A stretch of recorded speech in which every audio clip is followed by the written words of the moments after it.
We just came back from Kentucky last night, and when we get back to the boat, we found out that our power had been tripped. And so what little bit of meat we had in our freezer before provisioning, we lost.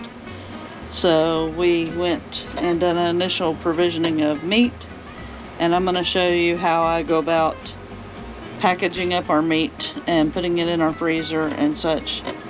So, and I'll give you an overview of what we've initially bought here in just a second. About to leave, already packing, come with me, I'm not really asking, we'll get away to a place where we don't know.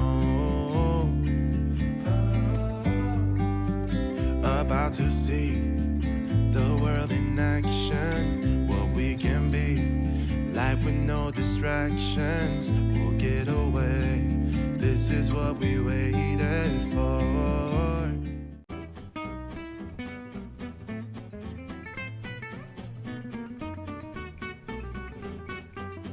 So on chicken, we had a whole package of chicken tenderloins, a big package of drumsticks, and a big package of chicken breasts. Now, I break these packages down individually into a meal serving for each of us. So I'll put 3 or 4 drumsticks in a package. I'll do 1.5 chicken breasts, depending on the size of the breast.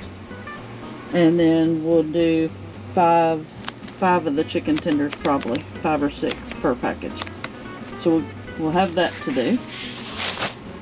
We'll get all this. I'll show you how I package it up and put it in the freezer and see where this gets us and how many meals. I will count how many meals I'll make out of it and determine if I need more based on space to get us for a few months.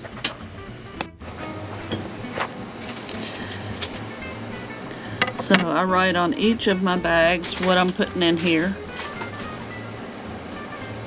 the date,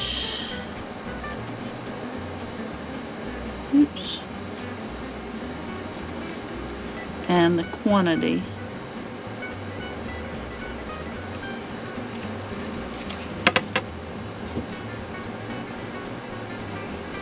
Today's the 30th.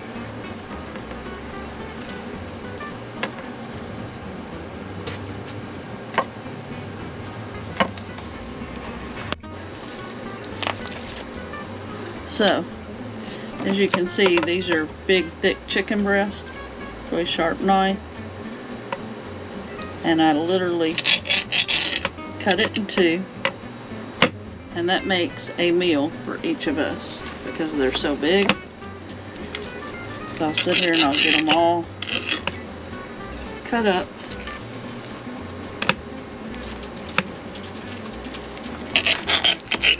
And then we package them up.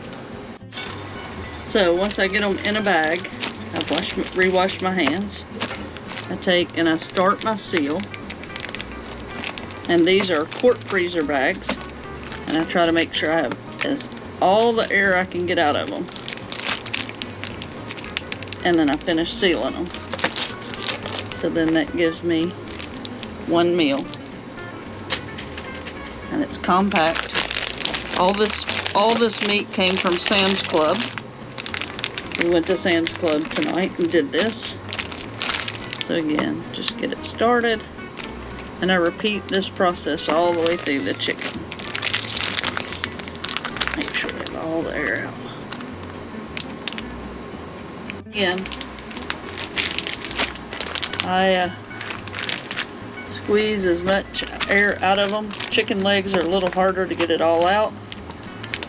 But I want all the air I can possibly get out because these are going to be frozen. And so then we have our package of 3 chicken legs. We count out little piles of 5. So, because I don't know how many's in this package. So I've got to come up with, I like to start with 5. That gives him 3 and me 2. And then I'll add to 6 if I have extra, or vice versa. So that's 1, 2, 3, 4, 5. And 1, 2, 3, 4, 5. 1,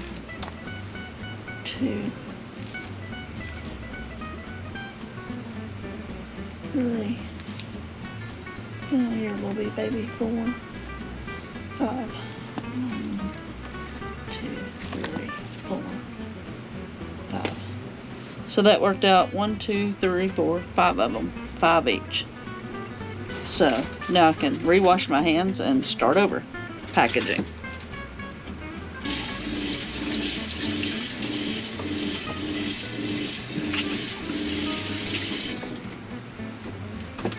We're changing to pork chops, and these are pretty good size, and I will do 2 per package on these, so we'll see how many I get of it. So we've got everything rewashed and ready to go again, so let's see how many we can get. 2, 2, 2. These are these big steak ones. Holy moly. I'll put those 2 together. 2. Oh my gosh. Look at this one, huh? You'll see that? How thick that is? That's 1 pork chop. That's 1 pork chop. That one was miscut. Yeah, I've got 2. Like, I've got that one, then I've got this big steak with this one, so I'll figure out how I'm putting them together. So, alright, 1, 2, 3, 4, 5. We have 6 packages of this. So now to wash up, mark my bags, and then I'll start packaging. Our chicken all here and our pork chops. So with our chicken we have 22 meals, and just our pork chops we have 6 meals, and I'm fixing to do the tenderloin next, but I'm gonna get all this put in our freezer. And if you go back and watch an episode, you'll see where we fix this to hold all the baskets, so each meat kind of gets its own basket. I'm not sure exactly how that's going to work with this one. And yes, I know it would be great if I had a vacuum sealer, but I don't have one yet. So we do it with the freezer bags, and I vacuum seal it the best I can on my own. So I'm going to try to get all this in here. When I get it all in, I will show you what it looks like. So we have in our freezer. And this is my chicken basket, and it's organized. I have all the tenders. My legs are around the outside. And then I have the chicken breast on top, but they're folded in such that you can, even frozen, you'll be able to pick them up and pull out if you want the legs versus tenders versus chicken breast, depending on what you're wanting. So I've got it very well organized, and I'll set that back down in the bottom. Sam's Club would cut this for us, but they had no one left there, and we have a meat slicer at home, but it's too big to bring here. So we're going to try to hand slice this the best we can. It's not really cold enough yet. So, let's see how many he gets sliced out of it. Out to be pretty nice little, about 1/2 inch tenderloins. And he is trimming the fat as he can. So, and we're going to do 4 per package on those. So, we've got them all packaged up, 4 to a package, and I get them laying flat. These are quart freezer bags. So for that tenderloin, it made 1, 2, 3, 4, 5, 6, 7, 8 of them. So we'll get them sealed up and put up, and then we start beef. So then I gotta wash everything again. So we bought some New York strips. That's these. And we put 2 in each package. This is our splurge. So we only have 2 meals out of this. But they're really thick New York strip steaks that we'll grill when we want to have a really nice steak dinner. So, got those packaged up and ready to go in the freezer. Next step for us is roast. We are big roast people. We always done roast. And so we bought 1 package that has 2 big roast in it. So for us, for cooking purposes, I will cut this into 4. This will be 2, this will be 2, and we'll package it up and make 4 meals out of it. So because for us, for 2 of us, this one roast is really too big. So I just kind of pick what I think is going to make equal on this and just literally cut her in 2.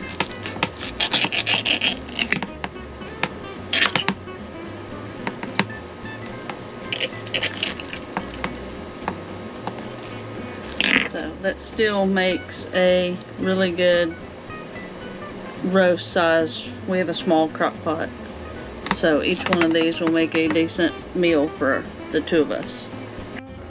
So these are my baskets. This is all chicken. This is all pork. So, and it's where you can easily get them out and sorted like I was showing. And then this is my beef one. And this is not hamburger. This is just the round steak, the New York strips, and then the 4 roast. And the hamburgers go in a basket all by themselves. Patty those out and put 2 to a package. So that's what's next. Got all the hamburger patties pattied out. There are 32 of them. And hamburgers are a mainstay for us. We eat a lot of hamburgers. And I go ahead and patty it all out. Even if I'm going to make something that doesn't require it to be a hamburger patty, I can thaw them out, throw them in a skillet, and ground them up to make for chili stock, cowboy beans, different things that we make. But we put 2 to a package, and we put wax paper between each patty and under each patty as we package them up. And so now to get them all packaged up and put in the freezer. They're 1/4 pound burgers. We had 8 pounds of hamburger meat. And there is the hamburgers all in their basket. All 32 of them. And let's see if I can do this while I film. And so they sit right like that. This basket that goes in. Let me get a little light on the subject. As you can see, steaks, burgers, chicken and pork are below it. Then we have this basket here that we put French fries in.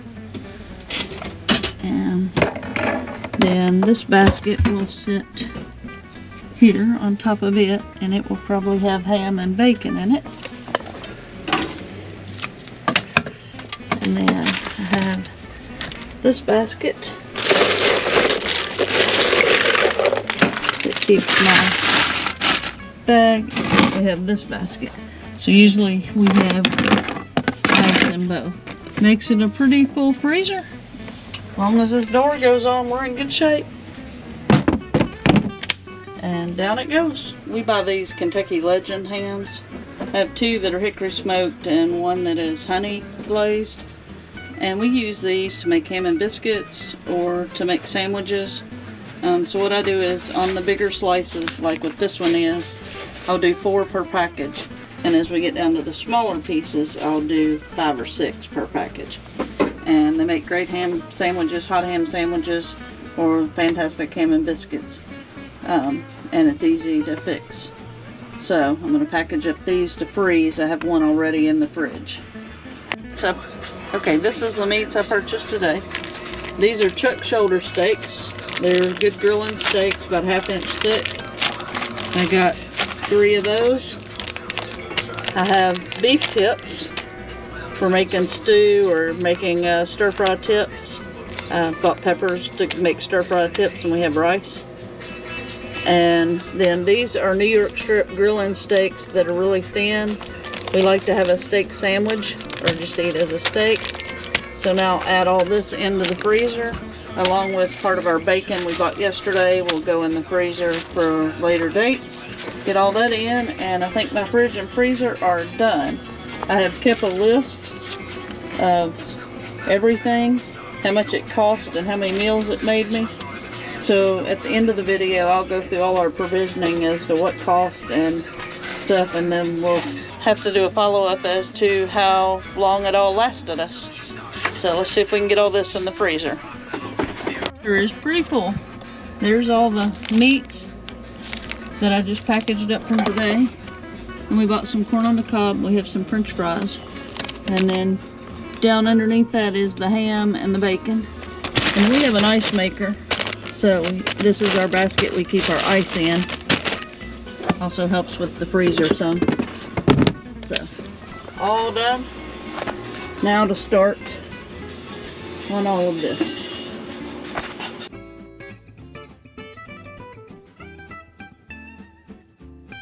I containerize all of our baking stuff.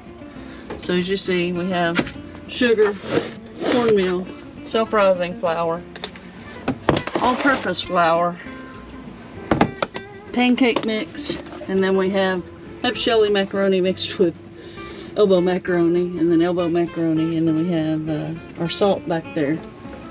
And then of course we have our plates and our bowls. And then over here we keep, there is a big old bag of potatoes behind these other potatoes that we had left over. And then we have popcorn, and of course Pop-Tarts for when I want a sweet little breakfast. And then we keep canned goods and get all of them restocked in here, and then I store extras under a settee, and I'll show you that. And then we have all of our seasonings, and I keep cereal in these, so I've got to fill up that one. I have a place for the extra containers, so we'll get started on all this. Got us some peppers for cooking with. They're sweet peppers, so getting them out of their bag and sealed in a bag. Buy Crisco sticks for anything for baking purposes and such. And then I have some caramel dip because I have apples and oranges similar. So in this cabinet we keep all of our syrup for the pancakes, our pan, and then we have 3 different kinds of virgin olive oil, Crisco sticks, and then liquid Crisco. And then we use cast iron, so he keeps a thing of lard for treating the cast iron skillets. Overflow, it's a footstool, but it's a storage footstool. But it has the corn muffin mix, self-rising flour, all-purpose flour, pancake mix. Dwight bakes bread, so that's why we have so much flour. That's what all this is, and it will be full when I get done getting everything, because it also gets an extra container for cereal. Actually, I'm going to put rice in that because I have the cereal stowed. So this is going to be rice, which I have right here. Oh, white rice. And that'll stay down in this stool also. So there's our footstool all loaded. This is my extra Velveeta cheese, extra Crisco. I have 1 extra bag of flour I don't have a container for. I'll put the lid on it. And we're all good to go. We have Spam. That's what the gold cans are. You can see I've started green beans, corn, peanut butter, and other beans I gotta put in there. Salmon, pink salmon. And I make salmon patties out of them. It is one of our main meals. And then we do Spam and eggs. And then I eat a lot of peanut butter and crackers, so I have a bunch of crackers to go with my peanut butter. And what I do is I cut each label, hopefully. We get the label off of it. Then I have a Sharpie, and I will write on it what it is. And I'm doing that for every canned good that we've got. This is the process I will go through on each item, each canned good. We have spare ketchup, barbecue sauce, Dale seasoning, grenadine for making rum punch, some steak and potato soup, spare Miracle Whip, little baked beans, pork and beans, mushrooms, and then we have chili, pintos, corn, and green beans. And then I have pepperonis. They got to get all in this hole. And so it's a pretty big hole. So we'll see how it goes. And then I've added, I put the salmon in, but I've also added tuna. So, and pizza sauce. So we'll see how this goes. Okay, everything is marked labeled, and it is full all the way back. I don't know if you can see back in there.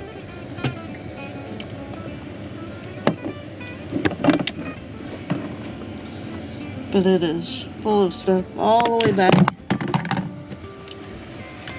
And so there's our instant potatoes. And I have extra sauces and stuff in here. And so the only thing we have left is our fruit, which will go up in these. And then we have some juice bottles, orange juice and pineapple juice, for making rum punch that I've got to do something with. So what was the breakdown of the cost of all the meat we bought? I built a spreadsheet that shows each of the meats we bought individually and the total cost of that one meat, and then how much it packaged up into the meals. Like for us, the hamburger meat was 2 patties per package. So then I did the math as to what the cost per meal was. With that, what came out to be is that it made 141 meals, and they averaged $2.62 per meal for just the meat. I have the breakdown on the meat, but what else did we buy? Here I'm going to list each item that we bought and how much of each item we bought.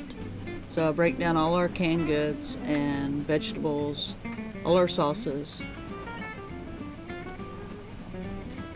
Then we have our canned meats, our dry good like our flour, and then all of our snack foods. Then household goods and all the seasonings we use. And last but definitely not least was all our drinks and alcohol. Join us next week as we take off on our journey and leave the dock. We're going to spend 1 week at anchor and then start our journey south. If you haven't subscribed, please do. It helps us very much. And thanks for watching. See you soon.